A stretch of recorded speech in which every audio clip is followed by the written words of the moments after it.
Welcome to Blizzard Fire. We hope this video helps fire up your solution. In this video, I will show how to make canned tomato soup.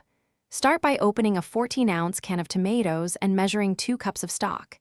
Heat a tablespoon of butter in a pot, then sauté a minced onion until soft. Add the tomatoes and stock, then simmer gently for 10 minutes. Blend until smooth, return to the pot, and adjust salt, pepper, and a teaspoon of sugar to taste before serving.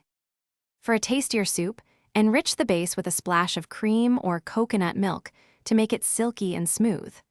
Fold in a teaspoon of dried basil or a few fresh leaves to build herbal complexity. For gentle heat, sprinkle a pinch of smoked paprika or red pepper flakes and taste as you go. Finish with a squeeze of lemon or a drizzle of olive oil to brighten the final bowl before serving. If you are finding this guide helpful, please subscribe and like to support more recipes. Quick recommendation: grab those leak-proof containers for easy meal prep and tidy soup storage. They keep lunches neat and prevent spills in your bag. I love popping soup into them for grab-and-go lunches or leftovers. Check the description for the link and other deals, and now let's get back to the video.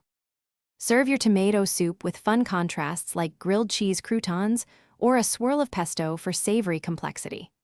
Garnish each bowl with chopped parsley or chives to add fresh color and a clean finish. For a complete meal, pair the soup with crusty bread or a simple green salad, and offer buttered toast or crackers on the side to soak up every last spoonful. Thanks for watching. If you found this helpful, don't forget to like and subscribe.